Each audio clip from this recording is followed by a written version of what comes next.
College Diaries podcast series presented by Nation Bharat. Thank you so much, Surya Prakash. And I'm very delighted to be here.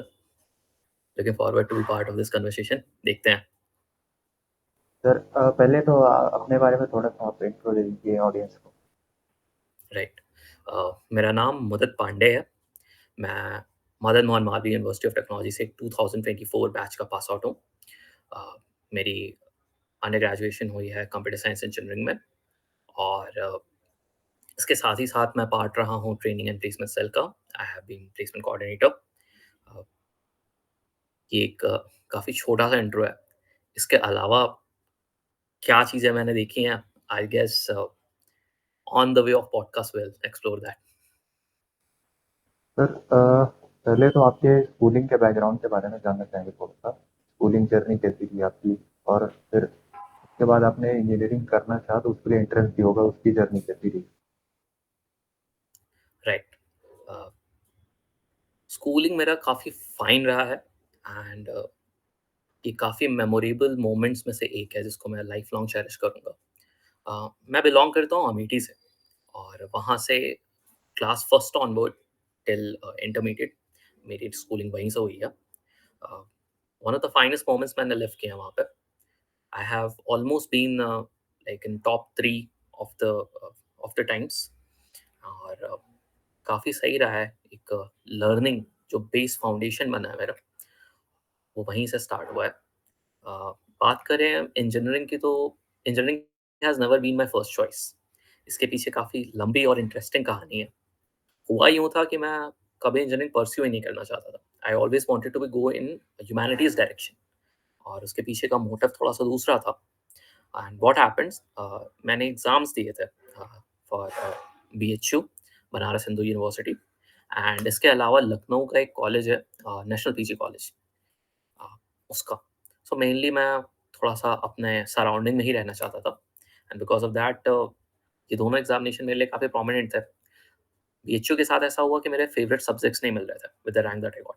सो वहाँ से फिर मैंने admission अपना withdraw कर लिया. Here's the catch. NPGC में, national PG college में, मेरी रैंक आई थी 12. तो उसके बेसिस पे मेरे को मेरा फेवरेट स्ट्रीम मिल रहा था, and that's when I decided कि हाँ, मेरे को अब बैचलर ऑफ आर्ट्स में इन सब्जेक्ट्स के साथ अपनी ग्रेजुएशन परस्यू करनी है. On the day of counselling I had almost submitted all my documents, TC, marksheet, everything. Lunch हुआ, and I went to dean of academics there ये सारी डॉक्यूमेंट्स को सबमिट करने के लिए. एंड आई सेड दैट एक काम करते हैं, हम इस डॉक्यूमेंट को लंच के बाद फर्निश करते हैं, will process this. And I was like okay sir. फिर कुछ तो ऐसा हुआ, I contacted my mentor, will come to know who she is, और मेरी थोड़ी देर के लिए बात हुई, some about 15 to 20 minutes. And in those conversation I decided कि मुझे आर्ट्स नहीं करनी है. This is how it ended up. क्या करना है उस टाइम पे मुझे बिल्कुल आइडिया नहीं था, बट या, आई withdraw that admission, and was the best thing. Lunch के बाद, right, it usually irritates people, but that's the best lunch के बाद आना for my life. Sir so this is how it went. फिर एक साल का मैंने ड्रॉप लिया, मालवे एंट्रेंस टेस्ट लिखा, and the last batch for MET, और उसमें भी मेरी कुछ 1004 रैंक आई थी, जिसके बेसिस पे मुझे इनिशियली काउंसलिंग के टाइम पे मैंने CS चूज़ किया था. उसके ठीक बाद था सिविल. सो मेरे को सिविल काफ़ी अच्छी लगती थी, और वही ब्रांच मुझे मिली भी, and I was pretty happy with that.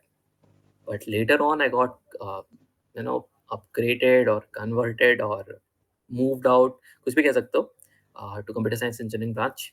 और वो भी काफ़ी एक इंटरेस्टिंग फन फन एक्सपीरियंस था मेरे लाइफ का. अनकैलकुलेटिव था, अचानक से आया, and this is how I came to triple M and this branch. Sir आप बता रहे हैं कि लंच के बाद जैसे चेंज हो गया आपका माइंडसेट, तो वहाँ पे आपको क्या बताया था मैम ने? ऐसा क्या हाँ. बता दिया था कि चेंज हो गया माइंडसेट ही पूरा? अब ह्यूमैनिटीज का बच्चा जा रहा अब है. पहले हम जान लेते हैं कि मैम कौन है. मैंने बताया था स्कूलिंग मेरी काफ़ी फाइन रही है, और क्लास 6, 7, 8 ये मेरे लाइफ का एक चेंजिंग फेज रहा है. पढ़ने में काफ़ी अच्छा था शुरुआत से ही, लेकिन बहुत ज़्यादा इन्वॉल्वमेंट नहीं रहती थी मेरी को करिकुलर एक्टिविटीज़ में.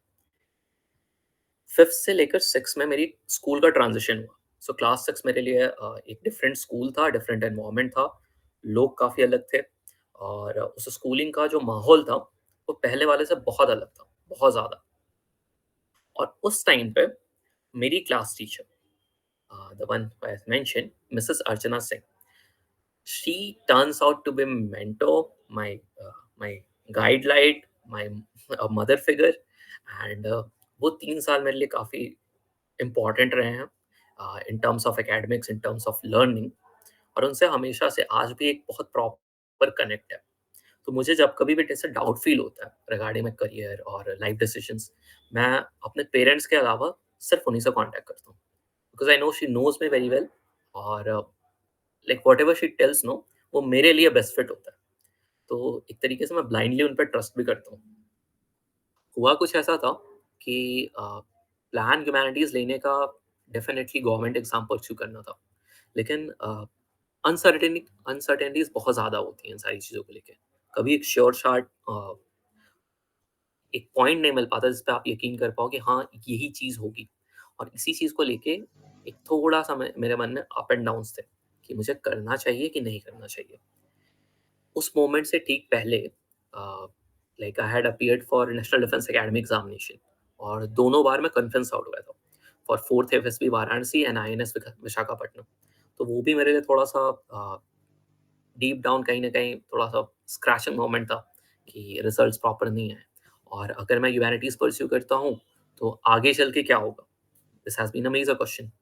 सो ये सारी चीज़ें सोचने के बाद कहीं न कहीं मेरे को बैक ऑफ द माइंड था कि मैं डिसीज़न सही ले रहा हूँ कि नहीं, and that's when I contacted her. She consoled me and said कि जो भी कर रहे हो, whatever you are pursuing, full fledged heart से करो। डोंट बी लाइक सुपरफिशियल और फेंट हार्टेड कि कर रहे हैं, देख रहे हैं, जो होगा देखा जाएगा। Don't be like that. अगर आपको कुछ टाइम चाहिए, that was when I decided to take a drop, तो आप उसको ले लो, क्योंकि वो ज़्यादा बेनिफिशियल होगा, लाइफ टाइम रिग्रेट्स है। And that's when for those 15-20 minute conversation ये डिसाइड हुआ कि मैं एडमिशन विथड्रॉ करूँगा।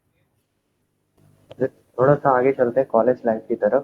तो फर्स्ट ईयर में राइट। जब सर जब आप फर्स्ट ईयर में यहाँ पे कॉलेज के बारे में कुछ मतलब आने से पहले कुछ जैसा बोलते हैं रिसर्च वगैरह करना पड़ता है ना, थोड़ा सा कॉलेज हुँ, कैसा है के बारे में पता करना है, कॉलेज के पैकेज कैसा है, तो इसके बारे में आपने क्या क्या किया था, कॉलेज के बारे में रिसर्च वगैरह इस टाइप का। हाँ, देखो इनिशियल फ़ेज़ जैसे मैंने बताया, इंजीनियरिंग का कोई प्लान था नहीं, बट ड्रॉप ले लिया और ड्रॉप में इंजीनियरिंग के लिए ही प्रिपरेशन की।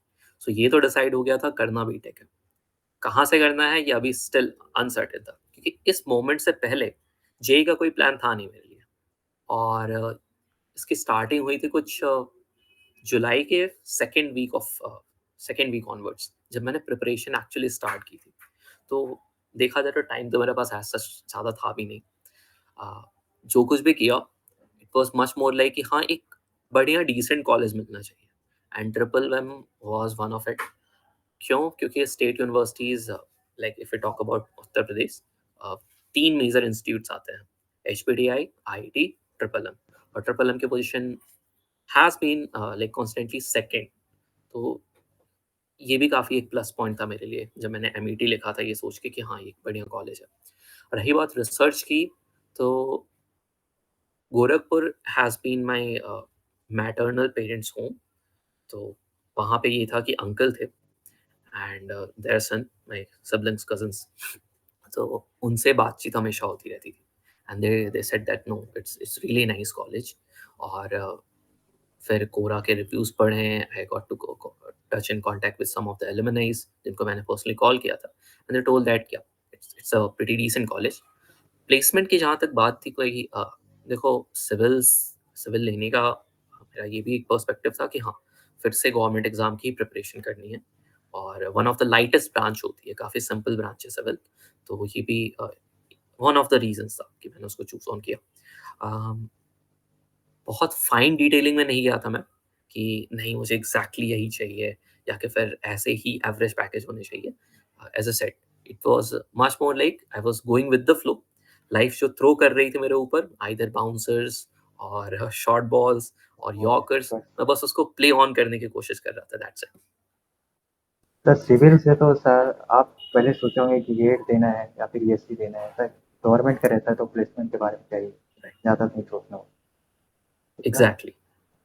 तो इसके आगे बढ़ते हैं थोड़ा सा कि कॉलेज में जैसे कॉलेज का एकेडमिक्स आपका शुरू हुआ तो उस पे फोकस कैसे करते थे क्योंकि डिस्ट्रैक्शन पड़ जाती है कॉलेज में आने के बाद स्कूल से ज़्यादा डिस्ट्रैक्शन हो जाती है तो उसको राइट। कैसे आप कंट्रोल करते थे डिस्ट्रैक्शन को। हुँ, तो कॉलेज लाइफ़ की शुरुआत हुई थी कोविड के साथ। हम लोग का एडमिशन काफ़ी लेट हुआ था and December 1st was the day जब हमारी क्लासेस स्टार्ट हुई थी ऑफ़िशियली। उस टाइम पे सब कुछ ऑनलाइन था, तो थे तो हम लोग घर पे ही और घर पे होने की वज़ह से डिस्ट्रैक्शन एज़ सच कुछ नहीं था। दूसरी बात, चूँकि घर पे थे, लॉकडाउन था, मोस्टली कहीं बाहर आना-जाना नहीं रहता था, तो करना क्या है, पढ़ना ही है, राइट? कहीं बाहर खेलने को नहीं है और मेनली मैं ई-स्पोर्ट्स लाइक वीडियो गेम्स वगैरह पसंद करता हूँ। तो उस टाइम पे वही सब खेल लिया करता था, लेकिन कितनी देर, वो भी कितनी देर। अल्टीमेटली घूम फिर के आपको कहीं न कहीं बुक्स तो उठानी ही पड़ती, आप चाहो चाहे ना चाहो। So academics has been my escape as well. Real life से अगर मुझे एस्केप करना होता तो मैं बुक्स प्रेफ़र करता था, आइदर रीडिंग नॉवेल्स और सेल्फ हेल्प बुक्स और एकेडमिक्स। तो फर्स्ट ईयर में मेरा कुछ ऐसा ही रहा है और रही बात पढ़ाई करने की तो हाँ, uh, maths was a prominent subject, उसको काफ़ी अटेंटिवली अटेंड करते थे। Talking about one of the subjects of civil, it was much more like mechanics. So वो भी स्ट्रक्चरल मैकेनिक्स था बेसिकली। सो उसको भी थोड़ा ठीक-ठाक से ही पढ़ा। But again talking about rest of the subject कोई बहुत लाइक प्रोमिनेंटली उसको नहीं पढ़े हैं। हाँ, ऑन द गो था, जैसे-जैसे पढ़ाई होती थी थोड़ा लेक्चर्स अटेंड कर लिया, बीच-बीच में मस्ती कर ली, प्लग इन करके छोड़ दिया। ये सारी चीज़ें की हैं। एग्ज़ामिनेशंस हमारे ऑफ़लाइन ही कंडक्ट हुए थे। The practicals and examinations, so it were objective type question. Scenario कुछ ऐसा था कि national defence academy objective, then JEE objective, MET objective and this again first year का examination, this first semester was also objective. तो काफ़ी एक pattern में था, तो कोई दिक्कत नहीं हुई and because of that it is attributed I think कि अच्छे सीजीपीए भी आ गए। शायद सब्जेक्टिव होता तो इतना बढ़िया मैं परफ़ॉर्म नहीं कर पाता फर्स्ट ईयर में, बट चूँकि उसी फ्लो के साथ मैं गुज़र रहा था, सो हाँ, सही था, मज़ेदार था and as I said distractions बहुत ज़्यादा नहीं क्योंकि घर में थे। हो सकता है अगर कॉलेज लाइफ़ में होते तो मेबी काफ़ी कुछ देखने को मिलता। हॉस्टल लाइफ भी आपने कम ही एक्सपीरियंस की होगी क्योंकि आप एक्चुअली तो गोरखपुर में ही रहते थे ना आपके रिलेटिव मेरी वहाँ से। हॉस्टल लाइफ़ कुछ ऐसी रही है कि फर्स्ट ईयर में हम लोग को कोविड की वज़ह से व्हेन वी केम इनटू मार्च, तो सिंगल-सिंगल रूम प्रोवाइड किए गए थे और उस टाइम पे केवल फर्स्ट ईयर था, कोई और ईयर था नहीं। तो इंटरैक्शन भी काफ़ी कम ही हुआ। कुछ अच्छे दोस्त बने। मैं रामानुजन में इनिशियली एलोकेटेड था और वहाँ पे जी11 I guess was my room. तो ग्राउंड फ्लोर मेस के बगल ही था, ज़्यादा दूर नहीं। 1-2 सिविल के फ्रेंड्स जो लास्ट ईयर तक कनेक्टेड थे, उनसे बातचीत होती रहती थी और रामानुजन का कुछ लाइक स्ट्रक्चर ऐसा है कि साइड-साइड से रूम्स हैं और बीच में छोटा-सा प्लेग्राउंड टाइप है।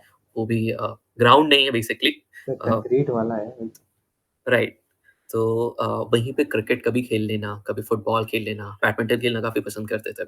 तो वो जो 1 से डेढ़ महीने का टाइम था, वो ऐसे ही निकला है और बात करें सेकंड ईयर की, तो सेकंड ईयर में मैं हॉस्टल में था नहीं। अ, मैं बाहर रह रहा था and there has been like I think it has been a very good decision, जिसको मैं अगेन काफ़ी ज़्यादा चेरिश करता हूँ। सो सेकंड ईयर मेरा फिर बाहर रहा। Then third year and final year, इन दोनों टाइम पे मेरे को सिंगल सीटर रूम एलोकेटेड था। तो ओवरऑल देखा जाए तो मेरा इंटरैक्शन पर्सपेक्टिव जो है थोड़ा-सा कम रहा है, बाकी हॉस्टलर्स के मुकाबले। B it call interaction with seniors और विद फेलो मेट्स, अ, मैं थोड़ा-सा रिज़र्व रहा हूँ इन सारी चीज़ों में। खुद के साथ ही रहना, एन्जॉय करना। सो दिस हैज़ बीन शुरुआत से ही आदत रही है। तो again, the third and final year has been much more like simple going through uh, in myself. Sir आपने मेंशन किया कि आप सेकेंड ईयर में बाहर रहे और फिर पहले फर्स्ट ईयर में कॉलेज में रहे मतलब वो कॉलेज के Right. हॉस्टल्स में थे तो उसमें क्या डिफरेंस लगता है डे स्कॉलर का लाइफ कैसा होता है और हॉस्टल का कैसा होता है इसमें डिफरेंस क्या लगता है आपको। So देखो दो चीज़ें हैं, बाहर रह रहे हो, अकेले रह रहे हो, बाहर रह रहे हो, किसी के साथ रह रहे हो, दो अलग चीज़ें हैं। अगर आप अकेले रह रहे हो एज इन किसी एक फेलोमेट के साथ, अपने से ब्रांच स्टूडेंट के साथ, दोस्त है आपका, काफ़ी सारी चीज़ें खुद से मैनेज करनी पड़ती हैं। आपको टिफ़िन सर्विसेज़ देखनी पड़ेंगी, अ, आपको आपका हाइजीन देखना होगा, रूम का हाइजीन कैसा है, साफ-सफाई, ठीक है? हॉस्टल में हमारे कपड़े कलेक्ट करने के लिए भी एक छोटा बच्चा आता था। May be you might be knowing, तो आप उसको कपड़े दे दो, आपको धुल के प्रेस करके आयरन करके दे देगा। ये सारी चीज़ें आपको अलग से ढूँढनी पड़ेंगी अगर आप बाहर रह रहे हो तो। तो ये एक तो बहुत स्ट्रॉन्ग बेसिक डिफरेंस है कि आपको चीज़ें खुद से मैनेज करनी पड़ेंगी। मेरे साथ क्या था कि मैं एक्चुअली अकेले नहीं रहता था। I was living in a organisation. I am not sure whether I should be saying this, but हाँ, अ, इस्कॉन के साथ मैं रहता था बेसिकली। सो सेकंड ईयर मेरा काफ़ी ज़्यादा एकेडमिक के साथ-साथ स्पिरिचुअल कनेक्ट जो है ना, वो काफ़ी सही रहता था। स्कूल के पास ही, आई मीन कॉलेज के पास ही, अ, अप्रॉक्सिमेटली 300 मीटर दूर एक एक बेस खुला था which was meant for the students only. तो मैं वहाँ पे रहा करता था बेसिकली। बट हुआ यूँ due to some management changes that got shifted to Taramandal, which is again 8 kilometres apart. So somehow I managed to like come from Taramandal to college. लेकिन हाँ, ये थोड़ा-सा हेक्टिक पड़ जाता था मेरे लिए, and the people who were the part of the management of that organisation, वो भी इस बात को समझते थे। सो दे एक्चुअली आस्क्ड मी कि मैं कॉलेज से ही लाइक अपने एकेडमिक्स को कंटिन्यू करूँ, because you know coming back to and fro काफ़ी ज़्यादा टाइम वेस्ट होता था, and then again you had some responsibilities there as well, जिसको आपको फॉलो करना रहता था। सो ये चीज़ें देखते हुए then again I fall back to hostel from third year onwards. फिर कॉलेज सोसाइटीज़ की बात करें, जैसे एक्स्ट्रा करिकुलर आप ज़्यादा करते नहीं थे कुछ, तो सोसाइटीज़ के बारे में इंटरेस्ट नहीं था क्या आप? देखो, फर्स्ट ईयर में मैं सिविल से था, और सिविल की कुछ like as as we all were in COVID time online ही सब कुछ था। तो association of civil engineers, as society थी, पता नहीं भी है कि नहीं है। है। हाँ, नाइस। सो मैं उसका पार्ट था, and I was editorial head of that that society. ज़्यादा लोग थे नहीं, इट वाज 11 पीपल। हाँ, तो उसमें मैं एड का जितना काम था, कम्युनिकेशन ठीक-ठाक ही रही है मेरी, और राइटिंग स्किल्स भी मेरे पास अच्छी हैं। हाँ, तो इसी वजह से मेरे को ये सेक्शन काफ़ी अच्छा लगता है। आई स्टिल राइट पोएट्रीज़, मुझे स्टोरी राइटिंग, स्टोरी टेलिंग दोनों पसंद है, और इसीलिए वो एक फ़ील्ड था जिसको मैंने चूज़ किया था। फिर क्या हुआ कि जब हमारा ब्रांच चेंज हुआ, so we were no longer part of civil, right? तो फिर उस सोसाइटी का पार्ट रहने का कोई मतलब नहीं था। तो एक तरीके से हमें टर्मिनेट कर दिया गया, या कि फिर हमने छोड़ दिया, दोनों कह सकते हो। देन माय फ्रेंड टोल्ड कि हाँ, एक ट्रेनिंग एंड प्लेसमेंट नाम की कोई चीज़ है अपने कॉलेज में, और उसका एक फॉर्म आया है, भरना है क्या? आई वाज़ लाइक, भरना ज़रूरी है क्या? सो ही सेड दैट भर लेते हैं, क्या पता हो जाए तो कुछ इनसाइट्स मिलेंगे प्लेसमेंट्स के बारे में। आई वाज़ लाइक, हाँ, कंप्यूटर साइंस से है, रहना तो है ही, so let's go for it. So मैंने मेरा फॉर्म फिल किया और अपने दोस्त को ही दे दिया, and he submitted somehow. He is from like computer science only. So वो गया, दिया, then we got this process of you know GD, and then again interview, फिर फाइनल शॉर्टलिस्टिंग। सो जो टीएमपी का प्रोसेस होता है उसके थ्रू गो थ्रू हुए। Test was also there. So फिर हाँ, एक-एक स्टेप करके क्रॉस होता गया, and then again I was in training and placement cell. उसके बाद फिर लाइक उस पे काम थोड़ा बहुत होता रहता था, तो मुझे ऐसा लगा कि it's already quite a much for me, मुझे कहीं और। सर इसके टीएनपी में जैसे आप थे, तो वहाँ का एक्सपीरियंस मतलब कैसा? क्या आप मतलब स्किल्स इम्प्रूव हुई? क्या इम्प्रूव हुआ मतलब क्या था? TNP has been my second home. TNP has been my family. You talk about training and placement cell officer Professor B.K. Devidi sir, my seniors, my teammates, my juniors, they all have been very loving, और एक बहुत ही cherishing experience रहा है मेरे लिए। एक बहुत fulfilling experience रहा है, काफ़ी चीज़ें सीखने को मिली है वहाँ पे। कम्युनिकेशन की बात तो मैं नहीं करूँगा, क्योंकि वह ठीक-ठाक ही थी मेरी। अपार्ट फ्रॉम दैट मैंने काफ़ी कुछ सीखा है। मैं इनिशियली अपने आप को इंट्रोवर्ट ही कहूँगा, एज़ अ सेड रिज़र्व रहता था मैं। लेकिन उस इंट्रोवर्ट से एम्बिवर्ट बनने की जो जर्नी थी, वो कहीं न कहीं टीएनपी में ही शुरू हुई है।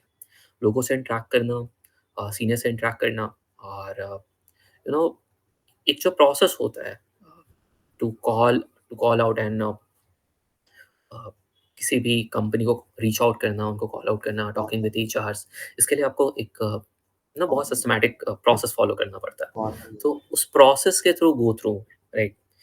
चीज़ें कैसे चलती हैं, ये चीज़ें सीखने को मिली वहाँ पे। फिर मेल का प्रॉपर इस्तेमाल करना, लिंक्डइन की वैल्यू पता चली और then I move to like specifically LinkedIn team का मैं एक पार्ट बना। सो ये सारी चीज़ें जो टेक्निकल पर्सपेक्टिव था प्लेसमेंट को लेके, अपने आप को कैसे इम्प्रूव करना है, अपने फेलो मेट्स को इन सारी चीज़ों को लेके कैसे अवेयर कराना है, एक लीडरशिप, एक इनिशिएटिव लेने की जो बात आती है, वो सारी चीज़ें मैंने टीएनपी से सीखी हैं। And people specifically VK Dwivedi sir has always been very supportive towards all the student, not just about those who are in part of training and placement sir. तो ये चीज़ें काफ़ी ज़्यादा अच्छी रही हैं, हेल्पफुल रही हैं और इसी वजह से बहुत कुछ, नॉट जस्ट 1 और 2, बहुत कुछ सीखने को मिला है during that phase of 2 and half years. Sir college की जैसे ट्रेनिंग प्लेसमेंट के बारे में बच्चे पूछते हैं कि ये राइट। कितना हेल्प करती है कि आपको प्लेसमेंट के लिए कितना हेल्प करती है, के बाद प्रोसेस क्या होता है प्लेसमेंट का पूरा। हुँ। देखो, एक तो है कि ट्रेनिंग एंड प्लेसमेंट सेल का पार्ट होने का प्रोसेस और एक है प्लेसमेंट का प्रोसेस। तो पहले हम फर्स्ट प्रोसेस की बात कर लेते हैं कि अगर आपको टीएनपी जॉइन करनी है, तो वो कैसा रहेगा? टीएनपी अपना एग्ज़ाम कंडक्ट कराती है मेनली किसी भी ईयर के लिए 4th सेम के स्टार्टिंग या मिड कह सकते हो। तो आपका फर्स्ट ईयर कंप्लीट हो चुका है, आपका थर्ड सेमेस्टर कंप्लीट हो चुका है and when you are stepping into 4th sem, वो नोटिसेस निकालेंगे and then they will conduct their process. Process में क्या है, पहले आपका एक टेस्ट होगा। I mean of course you have to fill out the form, then there will be a test. Test में कुछ टेक्निकल क्वेश्चंस रहते हैं, कुछ क्वेश्चंस रहते हैं from using of excels to mail, generally है, एंड कुछ एप्टीट्यूड के। मेन जो मेन जो थीम होता है उस क्वेश्चन पेपर का, वो होता है section B, which is situation based question. तो उसमें आपको प्लेसमेंट रिलेटेड एक सिचुएशन दी जाएगी and then you will asked to write subjective answer about it in a limited words. तो वहाँ से बेसिकली उस इवैल्यूएटर को पता चलता है कि हाँ, आपकी थॉट प्रोसेस क्या है और आप इस ऑर्गेनाइजेशन के लिए फिट रहोगे कि नहीं। अगर आप उसको क्वालिफाई करते हो, देन एक ग्रुप डिस्कशन होगा। Again a group of 8 to 10 people जिनके साथ आप कहीं न कहीं कम्पीट कर रहे होगे। किसी 1 या 2 टॉपिक्स पे एक्सटेम्पोर भी हो सकता है, आपको कुछ मिनट्स बोलने को कहा जा सकता है। सो वो भी एक इंस्टेंटेनियस राउंड रहता है, उसके बारे में पहले से बताते नहीं हैं, इट कुड बी एनीथिंग, कुछ और भी करा सकते हैं इनफैक्ट। सो ये भी एक प्रोसेस है जो कि किसी एक कैंडिडेट की एबिलिटी को मेज़र करता है कि किसी एक यू नो अनप्रेसिडेंटेड एनवायरनमेंट में वो कैसे परफॉर्म करता है, right? So then comes the part where you will have your interview with seniors of training and placement sir. तो वो काफ़ी फन रहता है। अगर आप इंटरव्यू दे रहे हो या ले रहे हो, दोनों ही, एंड काफ़ी सही एक्सपीरियंस रहता है। इनफैक्ट हुआ या ना हुआ, but definitely will get to know many things. एक रियल लाइफ इंटरव्यू जो होता है प्लेसमेंट्स का, उसी से काफ़ी कॉरेस्पॉन्डिंग वो इंटरव्यू सेट भी किया जाता है। हाँ, कुछ चीज़ें, कुछ क्वेश्चंस, फॉर्मेट थोड़ा-सा डिफरेंट रहेगा ऑफ कोर्स, क्योंकि एक ऑर्गेनाइज़ेशन के लिए है। And then you will have your final round which is with the training and placement cell officer. So उसमें वो, उसको इंटरव्यू तो नहीं कहेंगे, बट येस वो एक वन ऑन वन इंटरेक्शन होता है विद टीपीयू एंड ये सारी चीज़ें होने के बाद देन हुआ या ना हुआ, डिपेंड्स। हाँ, बात करें प्लेसमेंट की, कि अगर आप प्लेसमेंट में बैठना चाहते हो इर्रिस्पेक्टिव ऑफ एनी ब्रांच, सो एक तो हर एक बैच के लिए एक टेलीग्राम का ग्रुप सर्कुलेट होता है जिसमें आपको ज्वाइन करना रहेगा। उसमें सारी के सारी इन्फॉर्मेशन फर्निश की जाती है, कौन सी कंपनी आने वाली है, कौन से राउंड्स होने वाले हैं, राउंड में सेलेक्टेड स्टूडेंट्स कितने हैं, ये सारी एक ही कॉमन प्लेस पे इन्फॉर्मेशन सर्कुलेट होती है और वो कॉमन प्लेस है टेलीग्राम।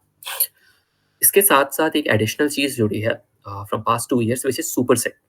सुपरसेट एक प्लेटफ़ॉर्म है जहाँ पे कंपनीज़ की जो लाइक डेटा है, लाइक से एल&टी, लार्सन एंड टूब्रो का एग्ज़ाम्पल ले लेते हैं। वो कंपनी आई है स्पेसिफिकली 3 ब्रांचेज़ के लिए, मैकेनिकल, सिविल एंड इलेक्ट्रिकल। तो ये जो इन्फॉर्मेशन है, इसको अगर हमें सर्कुलेट करना है अमंग स्टूडेंट्स, तो 2 तरीके हैं। एक तो मैं नोटिस पब्लिश कर दूँ, राइट? एक नोटिस बनाऊँ और उसको टेलीग्राम ग्रुप पे सर्कुलेट कर दूँ, एक तरीका। दूसरा, इसमें प्रॉब्लम क्या हो रही थी कि कहीं न कहीं ये मैसेजेस मिस आउट हो जा रहे थे। कैंडिडेट्स को डेडलाइन का पता नहीं चल रहा था। हो सकता है कोई टेलीग्राम इतना यूज़ ना करता हो, तो उसकी डेडलाइन मिस हो जाएगी। सो ये काफ़ी ज़्यादा चैलेंज था हमारे लिए, और इसी को देखते हुए मेरे सीनियर 2023 पास आउट के बैच के जो सीनियर्स थे, उन्होंने ये डिसाइड किया विद और परमिशन ली, अ, और फिर ये हुआ कि नहीं, हम एक कॉमन प्लेटफॉर्म के थ्रू गो थ्रू होंगे, जो कि बाद में सुपरसेट बना, राइट? तो इसमें फ़ायदा क्या होता है, details of any company, let's say L&T, वो टेक एन एग्जांपल, वो वहाँ पे पब्लिश हो जाएँगी, उसकी डेडलाइन पब्लिश हो जाएगी, रिक्वायरमेंट्स क्या-क्या हैं, और चूँकि आपने एनरोलमेंट के टाइम वो सारी डिटेल्स ऑलरेडी फिल की हुई हैं कि आपके मार्क्स क्या रहे हैं, आपकी सीजीपीए क्या रहा है, आपकी ब्रांच क्या है, रोल नंबर क्या है। सो एक्चुअली उसके अकॉर्डिंग वो बता देगा कि आप फिट हैं कि नहीं है। I mean either you are into the eligible list या नहीं है। सो कंप्यूटर साइंस वाले को कभी पता ही नहीं चलेगा कि एल&टी आई है कि नहीं आई है, क्योंकि उनको ज़रूरत नहीं है, राइट? सो ये जो हौच-पौच वाला सिनेरियो रहता है, इससे काफ़ी ज़्यादा लाइक अलग एनवायरनमेंट सेट कर दिया जाता है थ्रू सुपरसेट। तो ये काफ़ी बढ़िया प्लेटफ़ॉर्म था। अभी भी इनफैक्ट यूज़ करते हैं। सो इसमें क्या है कि आपको एनरोल करना रहेगा, then notices will be published, directly आपके पास मेल आ जाएगा, आपके phone number, whatever contact number you have used to register, उस पे आपको एसएमएस आ जाएँगे। तो जो डेडलाइन मिस करने वाली चीज़ थी, इन्फॉर्मेशन प्रॉपर्ली सर्कुलेट नहीं हो रही है, हमें पता नहीं चल रहा है, ये जो प्रॉब्लम थी, सुपरसेट ने काफ़ी अच्छे से सॉल्व की है, और बहुत सिंपल गो थ्रू एप्लीकेशन है। अगर फॉर्म सर्कुलेट कर रहे हैं तो उसमें गूगल फॉर्म अटैच्ड है, आपको हर बार वही डिटेल्स फिल अप करनी है। Again your name, your contact number, your roll number, इसमें कुछ नहीं, just one click and that's it. So this is as simple as registering on any portal और signing up. तो कॉलेज में जैसे placement जब जब शुरू होता है प्लेसमेंट प्रोसेस, तो उसमें क्या सीजीपीए के बेस पे बच्चों को अलग कर दिया जाता है या फिर सीजीपीए मैटर करता है उसका? राइट। ये काफ़ी प्रोमिनेंट क्वेश्चन रहा है, एंड इनफैक्ट हर किसी से पूछा जाता है कि does CGPA matter? It do, it definitely do. और कितना मैटर करेगा, डिपेंड्स डिपेंड्स ऑन कंपनी। अब देखो, एक अगर हम मापक ले लें कि 6 सीजीपीए है, तो इसको आप कैसे कैटेगराइज़ करोगे? इसको हम लो कहते हैं, राइट?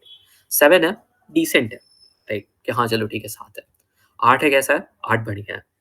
और अगर 8.5 या उसके अबव है, then you are performing very well in in academics. अब क्या होता है कि कंपनी के कुछ प्री-रिक्विज़िट्स होते हैं, कि किसी कंपनी को स्पेसिफिकली चाहिए कि आपके through out academics, 10th, 12th and this you know engineering, इसमें 60% से अबव होना चाहिए, यानी कि 6 सीजीपीए अबव होना चाहिए। सो अगर ये देखा जाए तो सीजीपीए हार्डली मैटर्स, क्योंकि 6 सीजीपीए अबव ऑलमोस्ट सभी का रहता है, राइट? बट से एक कंपनी है, जैसे मैं एचपी में हूँ, एचपी की रिक्विजिट थी 8 प्लस होना चाहिए। सो अब लैब अगर आपका 7.9 भी है तो भी आप हटा दिए जाओगे। सो बेसिकली आपको इन दोनों चीज़ों पे फोकस करके चलना है। अगर आप किसी गवर्नमेंट एग्जाम की प्रिपरेशन कर रहे हो, या कि फिर you are doing some internship, और और either you are involve in any any of the activities, आप उनको एक्सक्यूज पे लेके ये नहीं कह सकते कि मेरी एकेडमिक्स इनकी वजह से खराब हुई है, इन चीज़ों की वजह से खराब हुई। You have to maintain, you don't have any other options. फिर अगर आपको रिसर्च के लिए जाना है, या कि फिर किसी आईआईटी एनआईटी से इंटर्नशिप करनी है, और वहाँ पे जाके रिसर्च करना है, सो वहाँ पे बहुत ज़्यादा लाइक टियर 3 कॉलेजेस के लिए वो 9 सीजीपीए तक अपना प्रीरेक्विजिट रख देते हैं कि आपका 9 होना चाहिए। तो ऐसे में अगर किसी स्टूडेंट को सीक आउट करना है, तो क्या क्या करेगा वो? ही हैज़ टू और she has to maintain the CGPA, right? तो ये बेसिकली डिपेंड करता है कि आपका एंड गोल क्या है, और अगर आप प्लेसमेंट में मैटर करते हो तो फिर ये कंपनी पे भी डिपेंड करता है। But to be on safer side, CGPA maintain करना कोई बुरी बात नहीं है। एकेडमिक्स में अच्छा होना कोई बुरी बात नहीं है। अगर आपके मार्क्स अच्छे आ रहे हैं, आप एग्ज़ाम में बढ़िया परफ़ॉर्म कर पा रहे हो या कर सकते हो, definitely you should go for it. भाई अच्छे नंबर से किसको प्रॉब्लम होगी, राइट? सर, आपने जैसे बात की रिसर्च की इंटर्नशिप आईआईटीज वगैरह में, तो इसका भी प्रोसेस आपको थोड़ा एक्सप्लेन कर दें आप? सी, फर्स्ट ईयर में हार्डली कोई ऐसा परस्यू करता है, बट सेकंड ईयर ऑनवर्ड्स जब हमारे समर वेकेशंस होते हैं, 2 से, हाँ, लाइक 1.5 से 2 महीने का वो टाइम होता है, which is extensive time. So process, अगर आप स्पेसिफिकली इन कॉलेजेस के लिए अपीयर करना चाहते हो, तो इनका फॉर्म जो है ना, काफ़ी पहले आके चला जाता है, स्टूडेंट्स को पता नहीं चलता। ये फेब एंड में जो टॉप आईआईटीज़ हैं, इनके फॉर्म्स क्लोज़ हो जाते हैं। सो से अगर लाइक जून आने वाला है, राइट? मई एंड एग्ज़ाम खत्म हो जाएँगे, जून-जुलाई हमारी छुट्टी है। और अगर मुझे इन इन आने वाले 2 महीने में 2025 में कुछ इंटर्नशिप के लिए परस्यू करना है, दैट टू फ्रॉम आईआईटीज़ और गुड एनआईटीज़, तो मुझे आई गेस दिसंबर ऑनवर्ड्स से मुझे फॉर्म सीक आउट करना शुरू कर देना कि किन-किन आईआईटीज़ ने अपने फॉर्म्स रिलीज़ किए हैं, उनका क्राइटेरिया क्या है, सिलेक्शन क्राइटेरिया क्या है, और उसके हिसाब से आप सॉर्ट आउट कर सकते हो। By the end of Feb सारे फॉर्म्स क्लोज आउट हो जाते हैं, ठीक है? तो काफ़ी, क्योंकि डिमांड काफ़ी ज़्यादा है और इसीलिए वो फॉर्म को भी पहले ही रिलीज़ करते हैं। सो इस चीज़ को लेके आपको basically for whosoever is appearing for that, उसको थोड़ा-सा अलर्ट रहना पड़ेगा कि फॉर्म्स कब आ रहे हैं, उनकी डेडलाइन क्या है और उस हिसाब से उसको फिल आउट करना है। कुछ क्राइटेरियाज़ हैं, जैसे one of them I mentioned CGPA. कुछ कुछ आईआईटीज़ इसको स्ट्रांगली होल्ड करती हैं, कुछ लीनिएंट है इस चीज़ को लेके। ये भी एक मैटर। फिर दूसरा है आपकी प्रीवियस इंटर्नशिप है कि नहीं है। चूँकि अगर आप फर्स्ट ईयर, सेकंड ईयर के स्टूडेंट हो तो दे वॉन्ट इवन कंसिडर, वो एक्सपेक्ट भी नहीं कर रहे हैं कि आपके पास कोई अच्छी इंटर्नशिप हो। तो ये भी मैटर करता है कि आपका ईयर क्या है। देन उनकी अवेलेबिलिटी, सीट्स ऑफ अवेलेबिलिटी, ये भी थर्ड यू नो क्राइटेरिया है। तो when you have lot of options no, you can filter it out. अपने इंटरेस्ट के हिसाब से आप किस डोमेन में रिसर्च करना चाहते हो या किस डोमेन में आप इंटर्नशिप करना चाहते हो, एंड देन उसकी डिफरेंट क्राइटेरियाज़ क्या हैं, एलिजिबिलिटी क्राइटेरिया क्या है, आप उसमें फिट हो रहे हो, what are your probability of getting selection, right? इसके हिसाब से फिर आप फिल आउट करते हो। सो ये भी कोई बहुत एक्सटेंसिव प्रोसेस नहीं है, बट हाँ, अलर्ट रहने की ज़रूरत है यहाँ पे। सर, एमएमयूटी की जैसे टीएनपी को कंपेयर करें दूसरे दूसरे कॉलेजेस की टीएनपी सेल से, तो उसमें क्या डिफरेंस लगता है आपको? क्या चेंजेस करना चाहिए हमें और क्या कर सकते हैं, बच्चे क्या कर सकते हैं? राइट। मैं जिस ऑर्गेनाइजेशन में काम कर रहा हूँ वहाँ पे बहुत सारे कॉलेजेस के स्टूडेंट, लाइक हम सब एक साथ काम करते हैं। यूपी से भी बहुत सारे लोग हैं, बी इट आईआईटी सॉरी, एचपीटीआई, या कि फिर एक तो और रीजनल कॉलेजेस जो हैं, और सभी से अक्सर करके इन सारी चीज़ों पे बात हो जाती है। एक चीज़ जो मैंने नोटिस की है वो ये है कि अपने कॉलेज स्पेसिफिकली ट्रिपल एम में स्टूडेंट्स काफ़ी ज़्यादा डिपेंडेंट है ऑन ट्रेनिंग एंड प्लेसमेंट से, बाकी कॉलेजेस के कंपैरिजन में।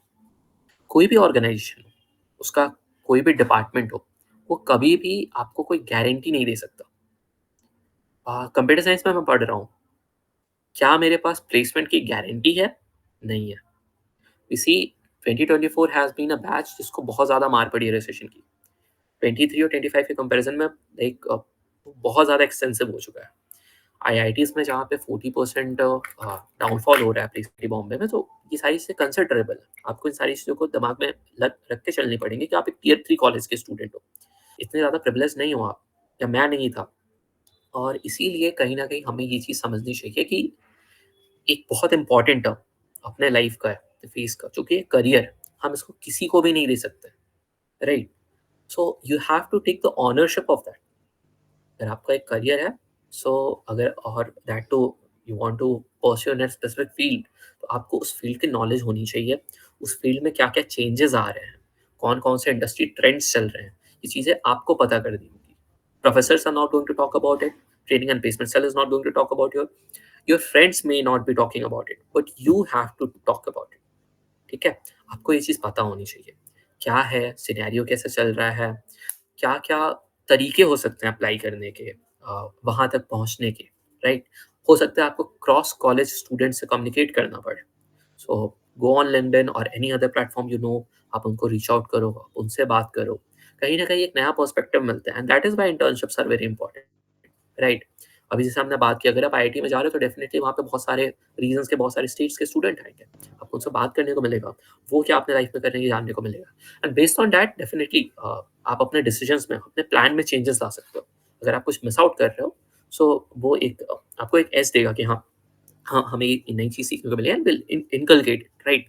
तो ये एक प्रोमिनेंट की फैक्टर रहा है कि वो जो स्टूडेंट है कहीं न कहीं ज़्यादा अटेंटिव है, ज़्यादा इन चीज़ों को लेके जागरूक है कि हाँ, हमें कैसे करके चीज़ें परस्यू करनी है, क्या प्लान करना है।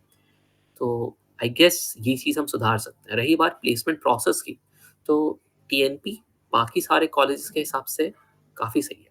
हमारा। अ, ऐसा कई बार हुआ है, जो मेरे फ्रेंड्स हैं वो बताते हैं कि उनको इतना सपोर्ट नहीं मिलता। हमारी ट्रेनिंग एंड प्लेसमेंट सेल कहीं न कहीं एक तरीके से स्पून फीड भी करती है स्टूडेंट्स को, स्पेशली फॉर कोर ब्रांचेस। वो अटेंटिव नहीं रहते। उनके दरवाजे पे नॉक करके बताना पड़ता है, भाई कंपनी आई है, अप्लाई करो। लेकिन वहाँ पे ऐसा नहीं है। एक तो अपॉर्च्युनिटीज़ नहीं आती हैं डेफ़िनिटली, और जो आती भी हैं वो चला जाता है। Nobody is going to ask you कि लाइक हाँ, ये है, multiple of reminders, then somebody is going to open a form कि आपका मिस आउट हो गया है, चलो भर देते हैं। ऐसा नहीं होता है वहाँ पे। So talking about the process, we are still at a very good good level. Personally मेरे से पूछोगे क्या चेंजेस हो सकते हैं?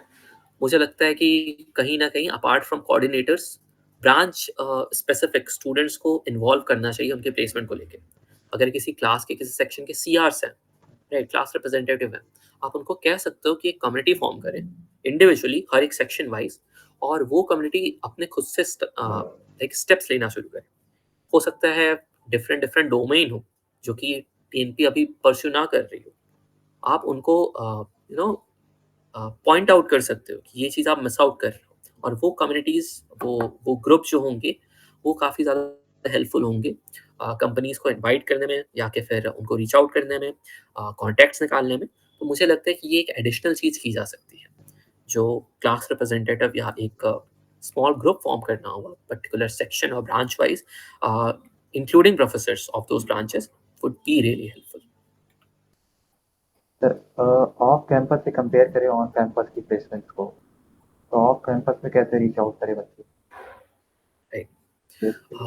सीएस वाले, सीएसआईटी वाले। सीएसआईटी ही नहीं, किसी भी ब्रांच की स्पेसिफिक अगर हम बात करें, तो ऑफ कैंपस परस्यू करना टफ हो जाता है, खासकर तब ऐसे टाइम पे जब कंपनी रिस्पॉन्ड नहीं कर रही होती है। इर्रिस्पेक्टिव आपकी क्या सीजीपीए रही है, आपका क्या कोडिंग परफॉर्मेंस रहा है, आपकी रेटिंग क्या है, आपकी इंटर्नशिप्स क्या हैं, आपके प्रोजेक्ट्स क्या हैं, बहुत ज़्यादा मुश्किल हो जाती है। अ, देख, मैंने भी काफ़ी ज़्यादा रीच आउट किया, बट हाँ, रिप्लाईज़ बहुत कम आते हैं। परसेंटेज वाइज बात करें कि हाँ, अगर आप 100 कंपनीज़ को लाइक मेल भेज रहे हो, या उनको उनके एचआर्स को डीएम कर रहे हो ऑन लिंक्डइन, किसी और प्लेटफ़ॉर्म से रीच आउट कर रहे हो, तो बहुत बहुत मिनिमम ही रिस्पॉन्स आते हैं, से 7 टू 10, 10 आ गया तो बड़ी बात है। सो कुछ 10%, 1 से 10% का रेशियो रहता है, कभी-कभी वो भी नहीं आता है।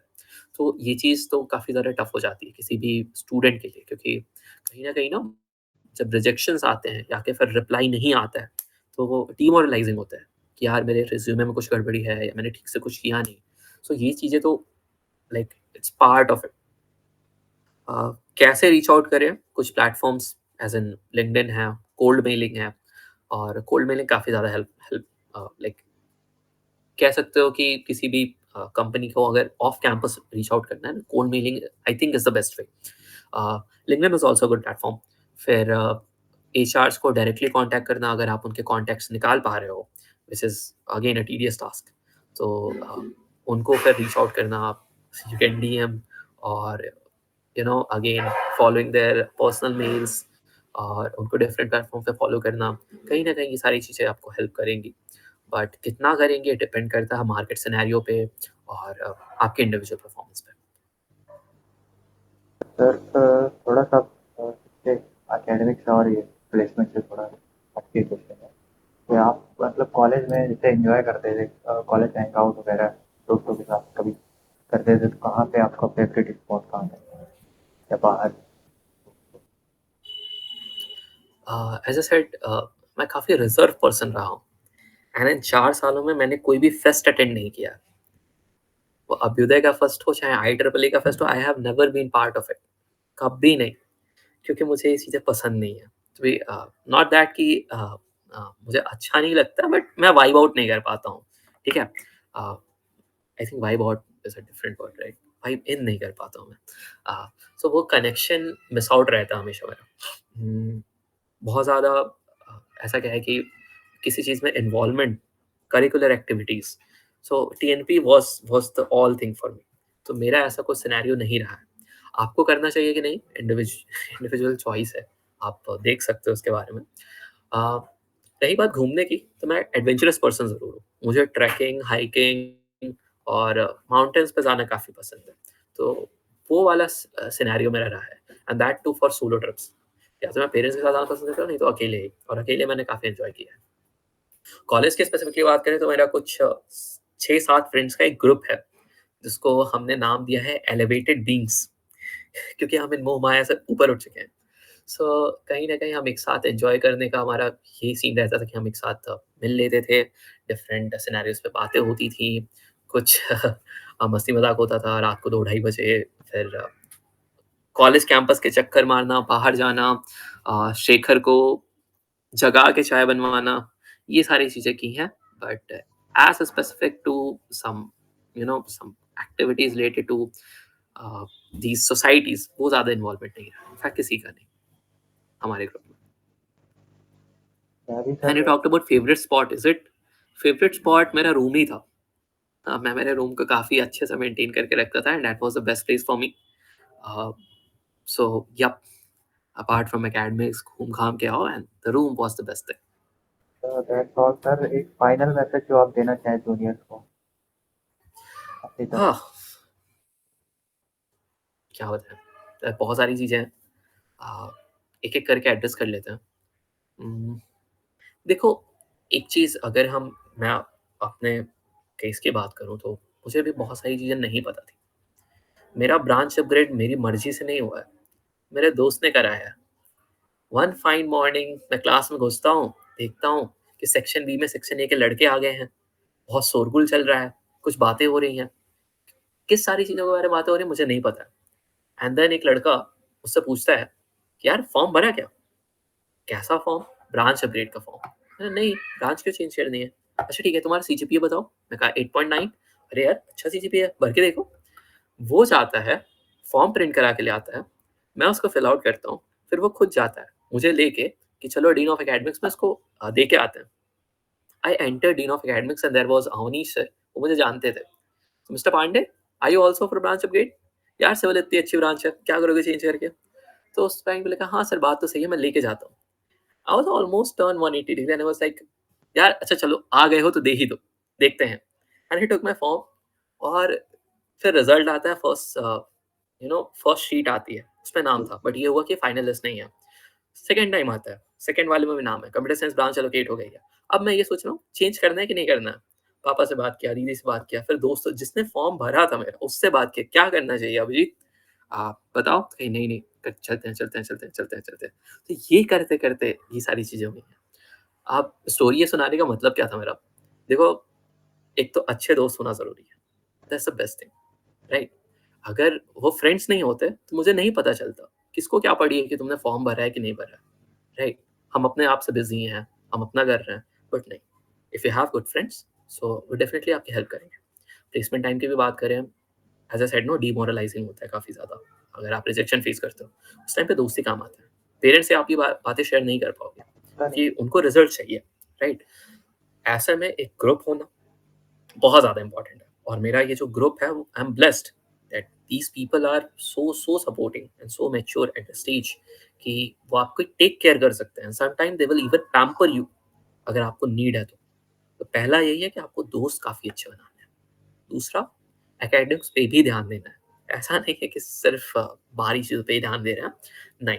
आप स्पोर्ट्स में पार्टिसिपेट करो, आप कोकरिकुलर एक्टिविटीज़ में पार्टिसिपेट करो, आप सोसाइटीज़ का हिस्सा रहो, बी इट ड्रामेटिक्स और music, dance, TNP, anything, but academics are important.